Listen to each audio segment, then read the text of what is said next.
Hello, welcome or welcome back to my channel. Welcome if you're new here. What is up? My name is Dia. Nice to meet you. Join us for today's video. Alright, so tonight we have a pretty exciting video on our hands. We're going to be talking about one of Paris Corner's latest releases, which is Eshal Vanilla. This is said to be inspired by K Ali's Vanilla 28, which I have right here. So if you'd like to hear my thoughts on Eshal Vanilla, whether it is a worthy purchase and whether it smells like the OG or not, then please definitely stick around and keep on watching. Okay, so I do feel like sometimes I skip this part in my reviews, but this is actually pretty important. Let's start with the packaging, and this is what Eshal Vanilla looks like. Now when you open it, this is what it looks like inside. Like, you have the bottle and it comes with this scarf right here. I don't know why, when I saw the pictures I was expecting the scarf to be a little bigger, like as big as a bandana, but it's not at all that big. But this is what that looks like. Oh, this is the back. This is what that looks like. That's actually pretty cute, and you have like the Paris Corner on the side. I don't know what I'll use this for, but it's cute. So it comes with this very beautiful scarf that kind of matches the packaging, and this is what the bottle looks like. I think that the bottle is absolutely stunning. I like the gradient of that color. It's almost like a dark olive, you know, with that black in there, and I like the fact that this is clear, so I can see my progress when I'm using the perfume. I like fragrances where I can see how much I've used of it, as opposed to like the stark opaque kind. So I love the bottle. I absolutely like the packaging.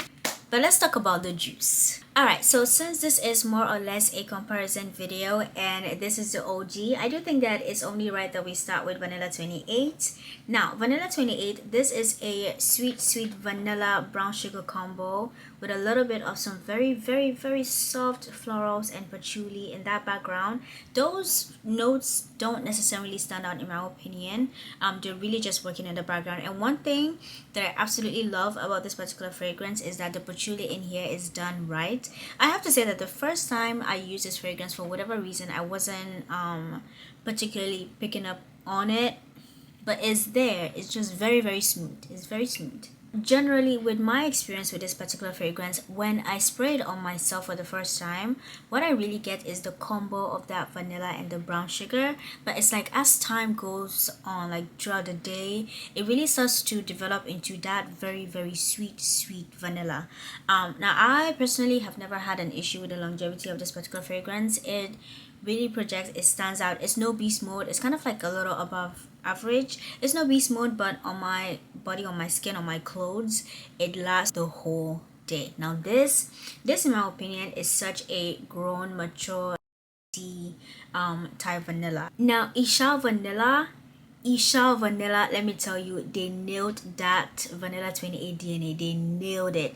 But like I said in the beginning, there are some very subtle differences that I personally pick up. And the very first thing that I notice is that Eshal Vanilla is relatively sweeter than Vanilla 28. This is much sweeter. So this actually arrived on Friday, and when it got here, when I sprayed it on my skin, I noticed that difference right from the onset. Now this is sweeter, but it's not necessarily sweet on that vanilla. It's more so like a sugary sweet. Like it's like they upped the sugariness of this particular fragrance, and then they tone down certain scent notes. I don't know if there's like patchouli in here, because it doesn't mention that in their scent notes, but I do feel like they probably did, you know, put a little bit of that patchouli in here, because I don't see how they'll be able to nail that DNA without that particular scent note. So I do feel like it's there, but they just toned it all the way down. So I picked up on that difference on Friday. Oh, that sprayer is beautiful. Okay, so this is sweeter. This is sweeter. So on Friday, I definitely picked up on that sweetness, the sugary sweetness of it. But today, when I applied it on my skin, when I sprayed it on my skin, I was picking up on that caramel depth in here. So it's like they toned down on the patchouli and a little bit of those floralness in the fragrance, and they really upped the sweet sugariness of it with that caramel in the depth. It's very sweet. and it really clings to the skin. And this, as compared to Vanilla 28, almost has like an airiness to it. It's almost lighter than Vanilla 28. I'm not sure what it is, and I'm sure that with time, as this goes on, who knows, if, because fragrances do tend to do that. I do feel like the more that this one macerates, quite possibly the more that depth is going to develop, the more that is going to increasingly get, is going to have like more of that density. But this one, the main difference between the two, is much sweeter. Not sweeter on the vanilla, but sweeter on that sugariness. And it's not like it's not like the brown sugar sweetness. It's more so like sugar sweet, like the regular sugar sweet, and that caramel in the base. And it's relatively lighter, like almost airier, I would say.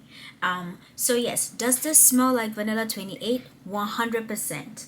But the main difference, or the main differences, is relatively lighter from what I'm picking up so far, and it's much sweeter. Now, depending on who we're talking about, this difference might not necessarily be a good thing, but it's not necessarily a bad thing. Like, I can see the argument for both sides. If you have used Vanilla 28 but you felt like this one was not as sweet as you would have wanted it to be, I do have a feeling that you might potentially prefer Eshal Vanilla to Vanilla 28, because this is significantly sweeter than Vanilla 28. This one is sweeter, but it's not sweeter on the vanilla per se. It's more so like a sweet, sugary caramel sweetness that has intensified the sweetness, but it is much sweeter than Vanilla 28. So that might be something that will make you gravitate towards this version than the Vanilla 28. However, I will add that if you like this particular DNA and you like this particular perfume because of sort of like the depth to it, you know, the grown, mature sweetness to it, I do feel that there's a potential that you will find Eshal Vanilla slightly too sweet. When I tried it on my skin today and I was picking up on that caramel, you know, plus that sweet sugariness to it, I almost found it too sweet, like almost too achy sweet. And this is only it's only been a day, and I've already noticed that pulling through on my skin. Now with fragrances like these, you're only going to macerate, and I can potentially see this particular fragrance becoming even more sweet with time. Now in my opinion, that's not necessarily a good thing, because if you're somebody who doesn't like very sweet, tooth achy type fragrances, I do feel like you might not necessarily like this one.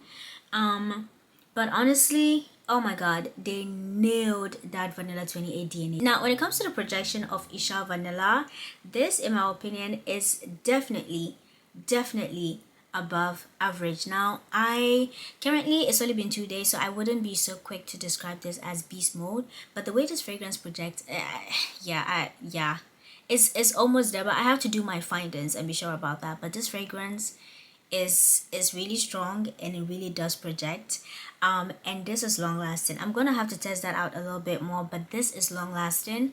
And the reason why I say that is because just today, when I was testing it out again for this particular video, I put this on my arm, right? And then I went into the shower, I went to take my bath.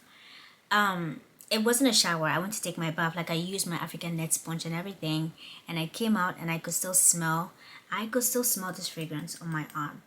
I could still smell Eshal Vanilla on my arm. Now I know for me, I've never had any issues with my Vanilla 28. This has always been long lasting on my skin and on my clothes, but I know that's not the experience for other people. So if you felt like Vanilla 28 was not long lasting on you, Eshal Vanilla is going to be long lasting. That's for sure. This, yeah.